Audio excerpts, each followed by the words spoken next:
Do you know the most useful tool is a light, so you can see what you're doing. My name is Mike Gilligan. I'm actually the owner of this particular garage. I've been working in the motor trade for over 40 years.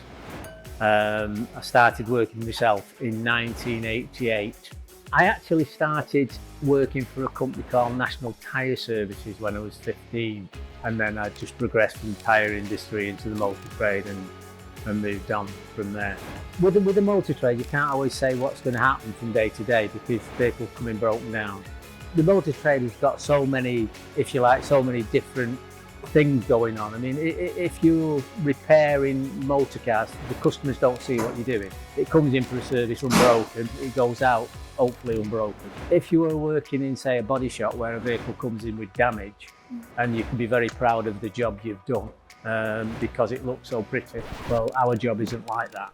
You can be proud of certain jobs that you've done, but you try to hit all the same standards across the line. So there's nothing really you could say, yeah, that was a real good job. It's not like that, this job. The secret of the trade is knowing what you're doing and being familiar with what you're trying to do and have some sort of familiarity with the product. If you haven't got familiarity with the product, you're not going to go anywhere. Technology is the biggest change. I mean, from cars that could be fixed at the side of the roads to cars now that can only be fixed with vehicle software. If you don't keep up with technology, then you can't proceed with the job. I mean, me personally, I'm getting on for 68, and I went on an up-to-date course for electric vehicles just last month, just so that we can get familiar with what we're going to go and carry on working on them. This is a tool that we use a lot. And it is a tool because it's a Volvo tool where we plug a vehicle in. And this tells us what's wrong with the vehicle. That's telling us what the issues are with the particular vehicle. It's quite a handy tool. No, I do remember the first tools I bought, yeah, I really do, because as I say, money was tight in them days and you looked after your tools. So if you were going to buy a set of spanners, you know what spanners you bought and you knew what make you were buying, and normally they're German, to be honest, but that's what we did in them days. Favourite tools?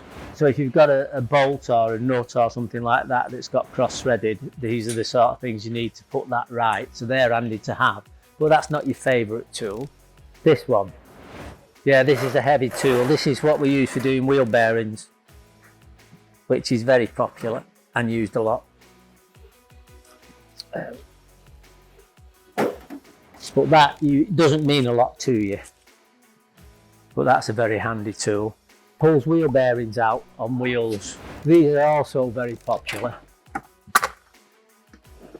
You've heard of locking wheel nut and people lose them. These are master sets which come in. It stops mechanics spending half the day looking for a wheel nut tool that the customer's lost. And obviously there's lots of different makes for different models, like these are all different. There's another one there. These are things that are very useful.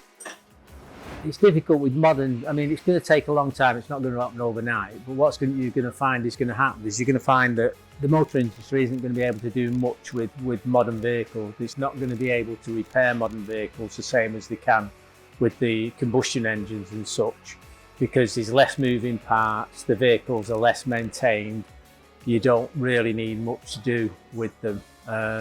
So as far as the vehicle repair side of it, it's going to be a lot less than what we're doing at present. It's good for the environment, it's good that they probably won't break down as much as they do nowadays, and I think that's how it's going to end up. Just modern vehicles are going to end up all electric more than likely, or hydrogen or something, yeah.